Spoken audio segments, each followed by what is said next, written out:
Pakistan stock exchange में आज मुसलसल दूसरा रोज़ था। वॉल्यूम्स के साथ बाजार में तेज़ी नज़र आई है। तकरीबन 31 करोड़ शेयर्स का बाजार में काम हुआ है। 100 इंडेक्स ने जो हाई बनाया है वो तकरीबन 45,754 पॉइंट्स का बनाया है। तकरीबन 45,700 पॉइंट्स के करीब ही 100 इंडेक्स बंद हुआ है।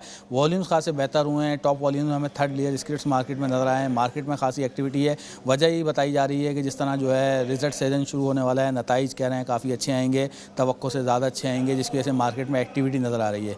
दूसरा जो मार्केट के तज्ज़ियाकार हैं उनको ये ख्याल है कि अब जब स्टेट बैंक का बिल मंजूर हुआ है तो ये तवक्को की जा रही है कि IMF से जो अब अगली मीटिंग होगी तो उसमें जो है वो कर्जा मंजूर कर लिया जाएगा, जिसके बाद $1 अरब पाकिस्तान को फौरी तौर पर दस्तयाब होंगे। उसकी वजह से हम देख रहे हैं कि मार्केट में खासी सरगर्मी हमें नज़र आ रही है। इसके अलावा जो चीन का जो विज़िट है वज़ीर आज़म का, उसको लेके भी सरमायाकार बड़े हौसला अफजा हैं। उनको ये उम्मीद है कि उस विज़िट में कोई सरप्राइज़ पाकिस्तान को मिलेगा, कोई वहाँ से कोई कर्ज हमें मिल सकता है। उसके अलावा जो कई खबरें आ रही हैं कि रशिया और कजाकिस्तान से भी जो है हमें मज़ीद जो है वो कर्ज मिल सकते हैं, जिससे हमें अदायगियों का जो तवाज़ुन है वो बेहतर हो सकेगा। तो इसी इन चीज़ों को खबरों को लेके हम देखते हैं कि मार्केट में वॉल्यूम जनरेट होना शुरू हो गए हैं। जो पहले 16 करोड़ शेयर्स का मार्केट में काम हो रहा था अब वो तकरीबन डबल हो गया है। उसके अलावा हम मार्केट में एक्टिविटी देख रहे हैं और मार्केट के जो तज्ज़ियाकार हैं उनका ये ख्याल है कि मार्केट में जो नताइज का सेशन होगा वो खासी मार्केट के डायरेक्शन को तय करेगा। अगर नताइज अच्छे आते हैं तो बाजार यहाँ से मज़ीद ऊपर जा सकती है। और मार्केट के तज्ज़ियाकारों को ये ख्याल है कि हम जिस तरह देख रहे हैं कि IMF की डील के बाद डॉलर भी नीचे आना शुरू हो जाएगा। पिछले 2 दिन में हमने देखा है कि डॉलर तकरीबन 70 पैसे घटा है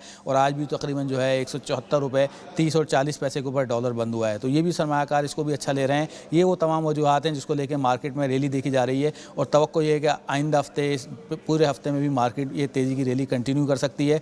थोड़ा सा जो है हमें टेक्निकल तौर पर जो है वो करेक्शन बाजार में नज़र आ सकता है, क्योंकि 46,000 का लेवल ऐसा है 900 का, 45,900 का और 46,000 का, कि वहाँ से बाजार थोड़ा सा जो है इंटर डे में कनेक्शन ले सकती है। वरना बाजार में हम देखते हैं कि जिस तरह सरमायाकार एक्टिव हैं, खबरें जिस तरह आ रही हैं, इसको लेकर जो है सरमायाकार बहुत ज़्यादा मुस्बत हैं। मगर इस तरह इन्फ्लेशन की जो फिगर आई है वो थोड़ी सी बड़ी हुई आई है। उसमें ये कहा गया है कि 13% जो है उस पर इन्फ्लेशन पहुंच गया है, एवरेज इन्फ्लेशन, जो तकरीबन 2 साल का हाई है। ये कंसर्न ज़रूर हैं सरमायाकारों के, मगर जो बाज़ार में और ख़बरें हैं, जो ख़ासतौर पर जो कर्ज़ों से मुताल्लिक़ ख़बरें हैं, उसको लेकर बाज़ार में ये रैली बनी है और तज्ज़ियाकारों का ये ख्याल है कि ये रैली आगे कंटिन्यू करेगी।